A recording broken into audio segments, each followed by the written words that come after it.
Hi, this is Christopher Andreessen with Caltrans, and this is your weekly update for the Bishop Pavement Project and Meadow Farms ADA project.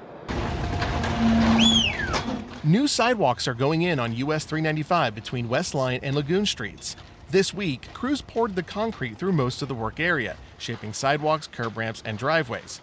Work on the new sidewalks will continue next week, and crews are expected to begin applying hot mix asphalt to the shoulders and junction of Lagoon. The current traffic control plan between West Line and Lagoon is expected to remain in place for the next 2 weeks. On North Sierra Highway between the Fairgrounds and See Vee, crews are installing creek diversions that will redirect water while new box culverts are installed under the highway. Traffic is currently on the northbound lanes, but will shift to the southbound lanes within the next 10 working days.